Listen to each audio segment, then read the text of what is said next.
Oh. There's nothing there for last year because 0% said admitted that they bullied, took part in it. And this year, there was 6% of them, which figures out to about 2 students said, yeah, I may have done that.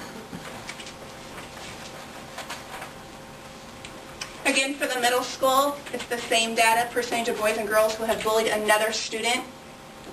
And going across the bottom, you have 5th through 8th grade.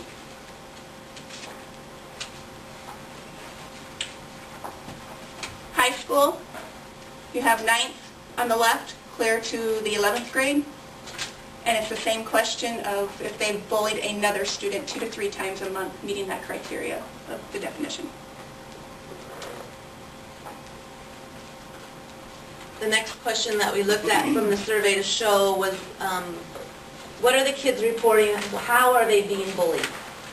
So it asked if they've been bullied to list different ways that they've been. So they could have answered all of these, none of them, one of them, so it wasn't just one choice. They had a variety of choices that they could do.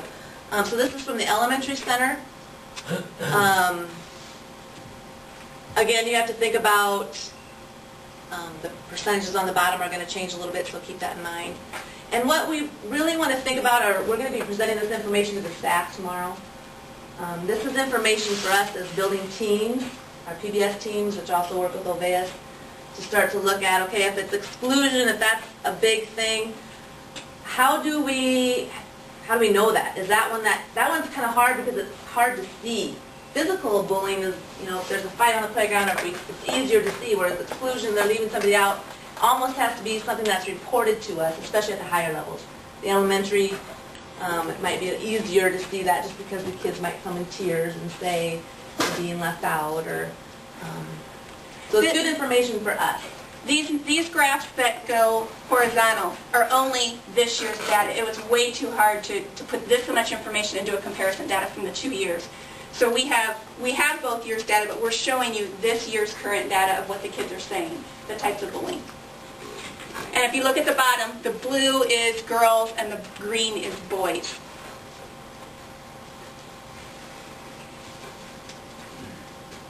And then this is from the Wall Lake Center.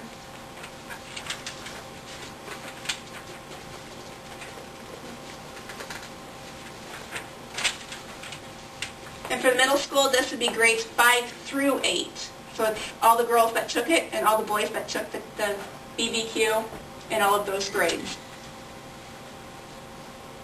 And again, we plan to use it the same way as Becky was describing. This is what we're going to be showing our staff of, this is what the kids are saying, the types of bullying and harassment they're experiencing.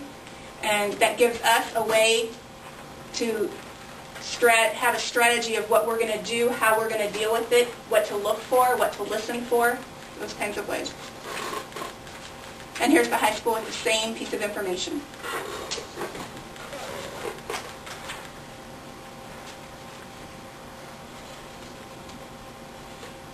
Next question tells us the hot spots. That's what Oveus talks about, where it's happening. So that again, as a team, we can look at where do we need to focus our attention, or maybe increase supervision. At the elementary levels, I guess it's not a surprise that the playground is a hot spot. The little yellow triangle is a national comparison. So nationally, there are a lot of schools that take it, and so then we're able to compare nationally. So with the playground, we're a little bit higher than the national comparison of what's happening. In other areas, we're lower. And that national comparison is schools of our size. Since they collect the data from across the nation and we give our population, they can actually plug into their system and pull out schools of our exact same size.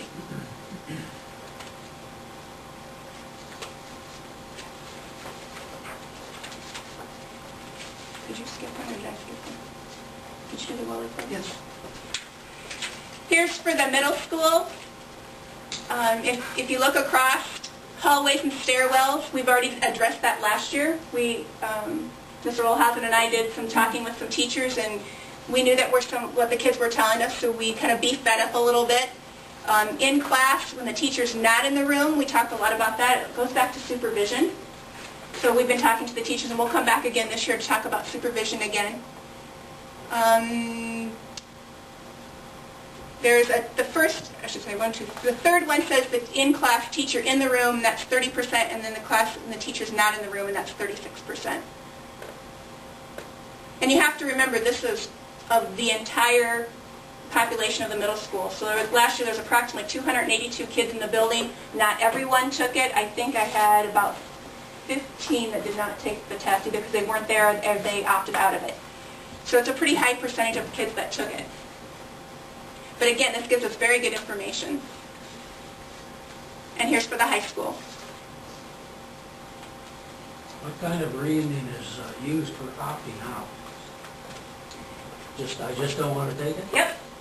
Or the parents decide that they don't want their child to take it. In those cases, I can speak for the middle school. Usually when a child, they have a form. It's called a passive consent. If they bring the form back signed, they don't have to take it. Usually at that point, I actually physically show them so they understand what it's going to look like. So they understand there's no names.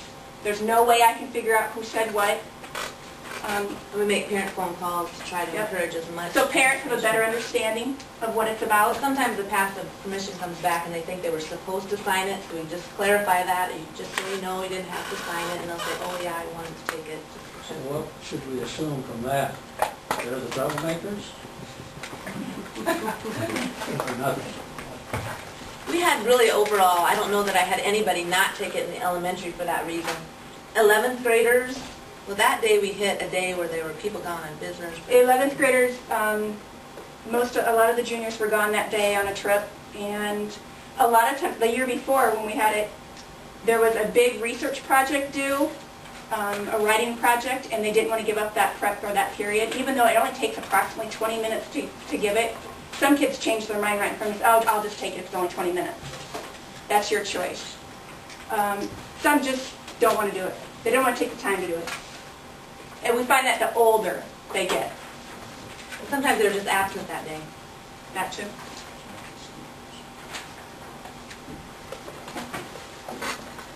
The next question is percentage of bullied girls and boys who have told, and it gets kind of confusing, or not told anybody. The other graphs we were really wanting to see a decrease. Here we were wanting to actually see an increase. We want kids to report it because we can't do anything about it unless we know about it. So our goal is, or we're hoping that they were going to be telling us more. And to tell nobody, that one we want The to decrease. So at the SAC Elementary, we had more people telling us at school, but a little bit less to a friend or a parent, and we did have that increase with nobody. But at the Wall Lake Center, all of them were an increase. So that's good. That's telling us, which we know and we realize as the 2 years we can think about number of cases. We have more kids coming and reporting it, so we're able to do something about it.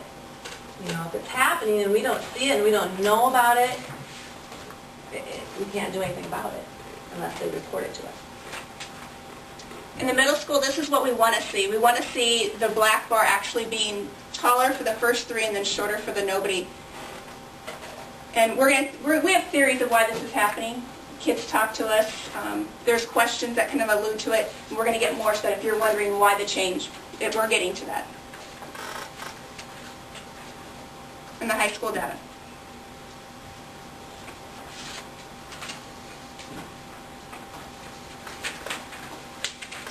Okay, here's some actual data. Those were district data. This is actual by building data. This is the raw data.